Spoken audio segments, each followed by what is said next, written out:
Hi, and welcome to this episode of my podcast, the IELTS and OET Made Easy podcast for medical professionals. My name is Kalsoom, and I specialise in training medical professionals how to get the score they need in IELTS or OET so that they can get their dream job, take their career to the next level, and start living their best life with their families by providing them with bigger and better opportunities. Before I start with the main topic for this week's episode, I just want to make you aware of how you can use this podcast to your maximum advantage. This is no ordinary podcast. You can use this podcast as a resource in helping you improve your English, as well as learning tips and tricks about how to get the score you need. So the first way you could use this podcast is simply listen to the podcast and get some advice that will help you in your IELTS or OET preparation. So you can just take the advice and implement it in your preparation. Another way you can use this podcast is to actively listen to this podcast to improve your listening skills. So use it as a tool to help you practice your listening skills. I do try to keep it short every episode because I know you guys are very busy people, but you can use it for focused listening practice. At the bottom of the episode, I have show notes. And those show notes they are a complete transcript of each episode. So you can read the episode from the show notes as you listen and analyze the language, learn new words or phrases, practice pronunciation, intonation. You could, go back and listen to how I pronounce a word or how, I have said a sentence and connected speech and all that kind of thing. You can also included in the show notes are some comprehension style questions so that you can use the reading transcript and use it for your skimming and scanning techniques to answer the questions. Answers are provided at the end, but you can also check your answers by listening to the podcast. This is by no means an alternative to the OET and IELTS official listening and reading, test papers. This is just to give you some very general practice for your listening and your reading skills. So skimming and scanning and, listening for specific information. You can use it as a listening test and answer the same reading questions while you're listening. So you don't have to use it as a reading test. You can actually use those questions that I have in the show notes as listening questions. I also include in the show notes a brief analysis of some useful words or phrases or collocations or idioms or something like that I've used in the podcast, and I give a brief analysis of that. So it's really important to learn words, phrases in context. So the podcast provides the context, and then I give a brief explanation at the end of what that phrase, that word, or that chunk of language, what it means and how you can use it in your writing or your speaking, or just generally what it means, because some of these words can come up in your listening and reading as well. So it's good to know. It's up to you how you would like to use this tool, this podcast. So yeah, it's entirely up to you. But do use it because it's free and it's, available to you. So let's move on to this episode. What's this episode all about? This episode is all about vocabulary, why you should be learning vocabulary every day, how you should be learning it, and how you shouldn't be learning it. More importantly, sometimes it's good to know how not to do something. Sometimes that's just as important as learning how to do something. So this episode is relevant for both IELTS and OET students. So why is it important to learn vocabulary? Well, because it's in the marking criteria for both IELTS and OET. So that means the examiner will be paying close attention to your vocabulary and the variety and accuracy of it in your speaking and writing. It's also very important for the reading and listening tests. You know, in order to find in the reading or listen to the correct answers, you need to pay attention to synonyms and antonyms. You need to decide which words best fit the answer to the question. So you really have to analyze the vocabulary sometimes, if not most of the time, when it comes to the listening and the reading. You know, in the listening, you have to predict the answer somewhat. And sometimes it's not the same thing that's written in the notes that you have in front of you. You've got to listen to a similar word. And the same thing applies for the reading. The question will often be a paraphrase of what's written in the text. So you have to be able to use your knowledge of vocabulary and get to the right answer. So vocabulary is very important, and a large proportion of your preparation should be dedicated to improving your vocabulary. But you have to learn it the right way. There is a lot of advice out there on the internet that will tell you to memorize lists of academic or band 9 vocabulary or essential phrases to use to get a B in your writing or your speaking. All of that is nonsense. I understand that as a student, it's easy to get sucked into this type of advice. You are busy medical professionals. You have very limited time. So what could be better than someone giving you a list of words to memorize and say, you know, words that will give you the score that you need? Easy. This quick fix, shortcut mentality will not get you the score you need. All these methods do is distract you from what you should be doing, the real work, the work that will actually help you improve and expand your vocabulary and ultimately get you the score that you need. So why is learning these lists of words such a bad idea? The problem with learning lists of words is that you are only learning the words and the basic meaning. And that's not enough to be able to use that word confidently and accurately. You're not learning that word in any kind of context. You're not learning how to use that word correctly in a sentence. You're not learning that word and how that word changes when you're using different tenses. So when you use that word in the past, you're not learning how that word changes and the spelling. And the same if you're using it in the present tense or in the future tense. How does that word change?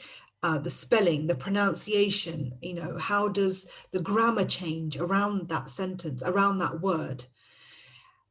You're not learning the collocations that go with that word. You're not learning the synonyms or the antonyms, so similar words and opposite words, which is really, really important. And you're not learning the pronunciation. The marking criteria for both tests, so both IELTS and OET, the marking criteria, although they talk about range, so the range of vocabulary, so using a variety of vocabulary, it also focuses on accuracy. Using the words accurately to convey meaning and being clearly understood, whether that's for writing or speaking. To be able to use a word accurately, you must know everything about that word. And not only does it talk about accuracy, it talks about appropriateness. So to be able to use a word accurately and appropriately, you must know everything about that word. Learning lists may give you the range, the variety, but it does not give you the accuracy because you won't learn how and when to use that word accurately and appropriately. So what's the point of going to all that effort to learn the list of words that you won't be able to use properly in the test and will be marked down for? So if you are right now doing this, you've got this list of words that you got off the internet or somebody gave it to you, throw that list in the bin right now and listen on to find out how you should be learning new vocabulary the right way. So first of all, where do you find new words to learn, and then how do we learn them? So let's answer the first question, where to find new words. The simple answer is from all around you. So what do I mean by this? So the vocabulary is all around you. So for example, at work, if you work in an environment where English is spoken, or to some extent it's spoken, whether that will be in emails or memos or in medical records or in any work manuals or any work procedures that are written down, that are written in English, read them, note down the new words or phrases from them, analyze them. And when I say write it down, I'll talk more about how to record them later. But just for now, just record these words that you find and write them down somewhere.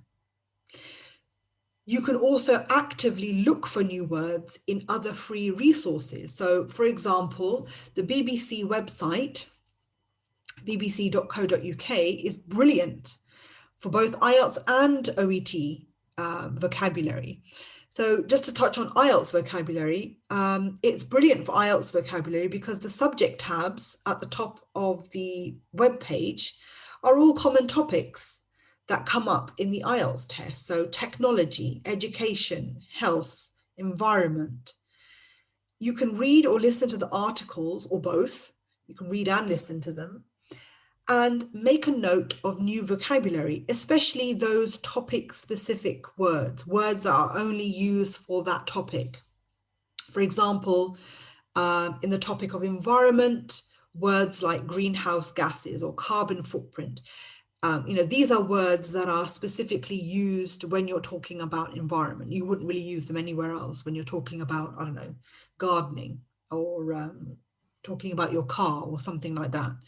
You would talk about it specifically when you are talking about the topic of the environment. For OET, the health section is great for the exact same thing. In any case, you'll be learning vocabulary in context, in a sentence. So it really helps you to remember that word when you learn it with some context. Another place where you can find vocabulary is TED Talks. If you just type in TED Talks, TED, and then Talks, TALKS, it's a brilliant resource. You have people from around the world, specialists, experts in lots of different areas, lots of different subjects, topics, fields, and you can type in any subject of your interest, health related or otherwise, and you can read and listen to the English and pick up new words. You can, like I said, you can search for any subject that you're interested in, whether it's health related or not.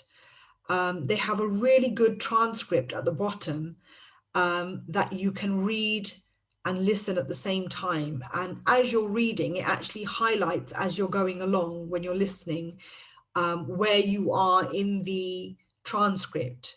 So, and you can go back and repeat a sentence or a word. So it's a really fantastic resource. I may have to do a video on it and share it in the show notes. But yeah, use the transcript to help you find the new words. And at the same time, when you're doing that, you're practicing your reading skills as well.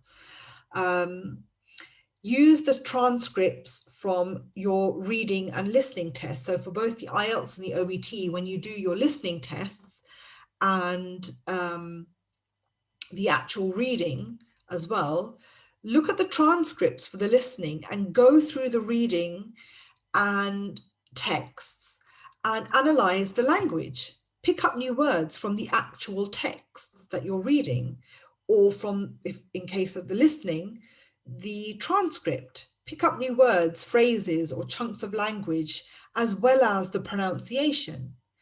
Analyzing the answers is also a good way of learning new words or phrases, as the answer will often be a paraphrase or an antonym of the question, or vice versa. So, analyzing, especially the questions that you get wrong, ask yourself, why did you get it wrong? Was it a vocabulary mistake? Did you misunderstand? Did you not know what the word meant? Or did you miss the word? What mistake did you make?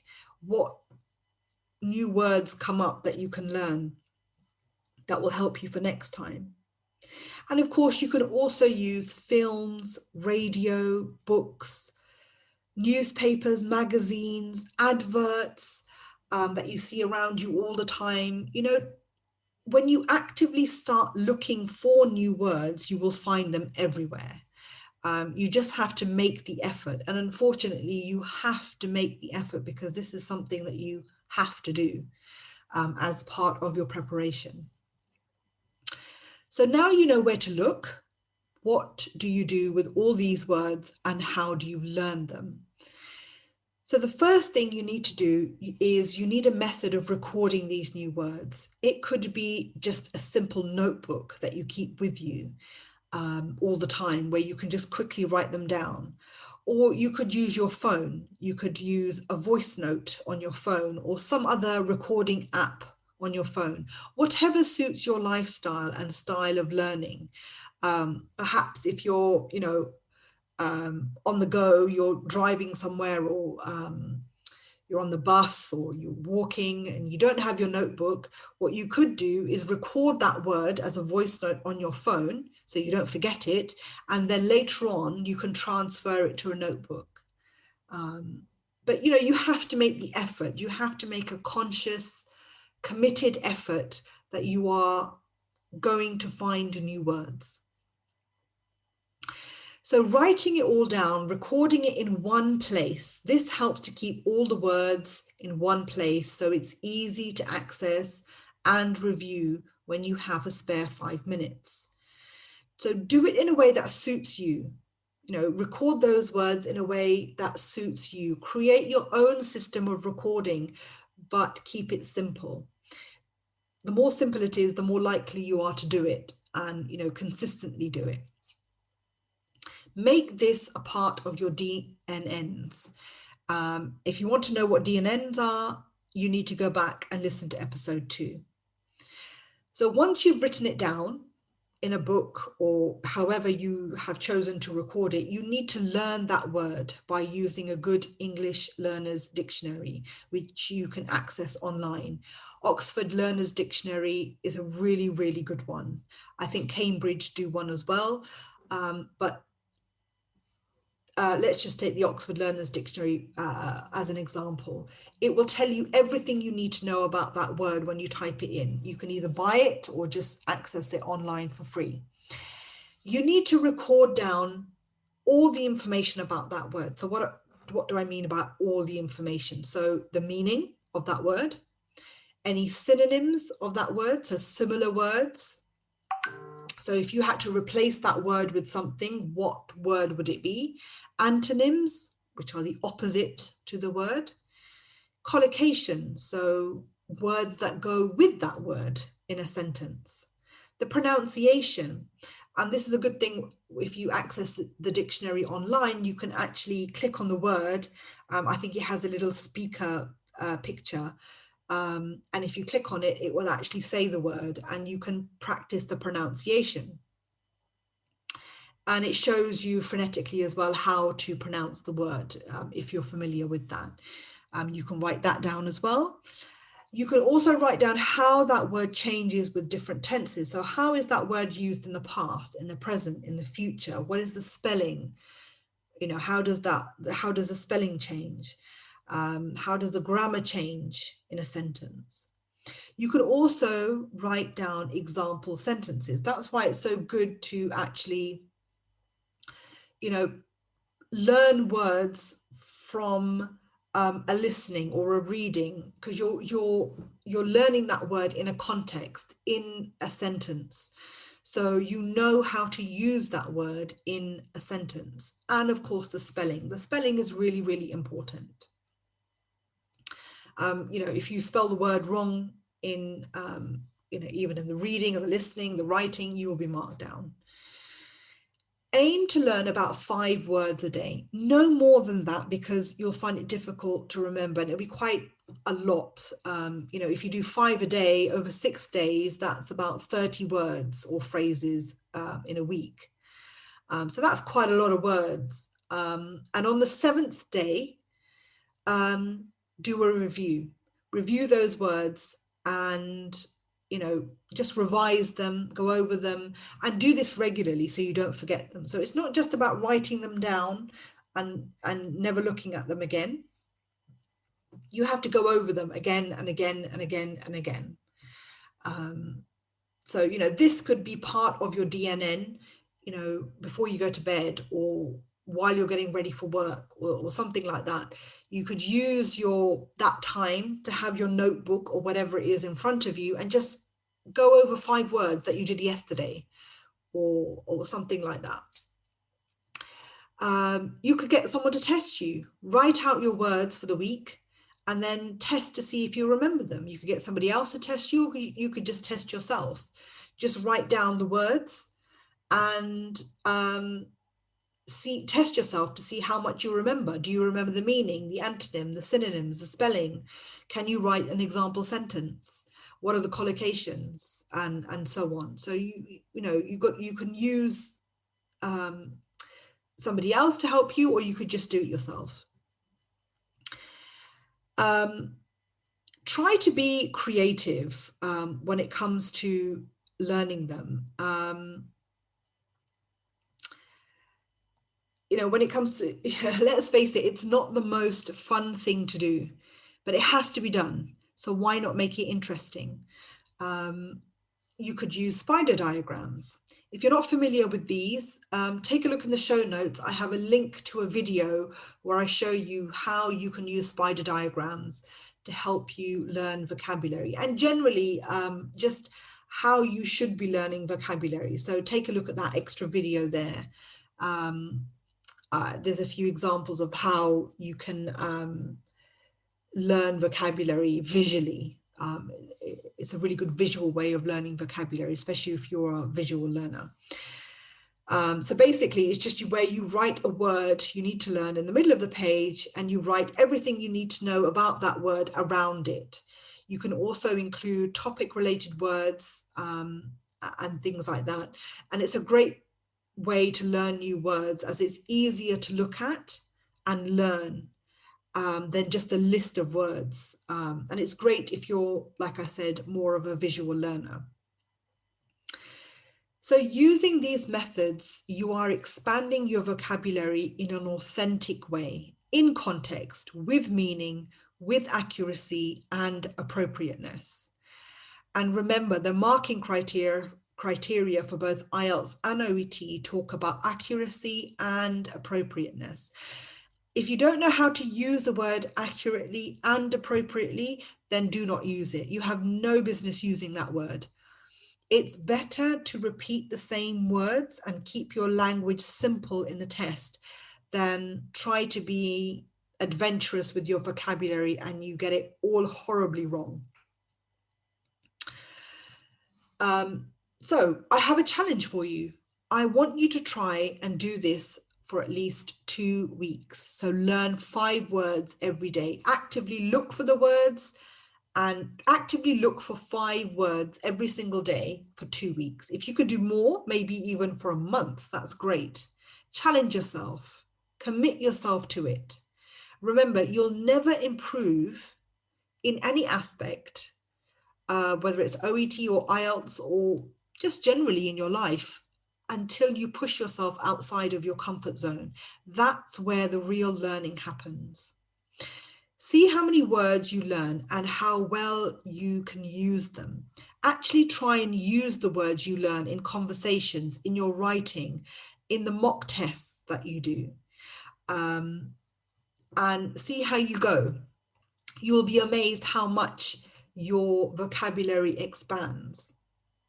So, are you up for the challenge?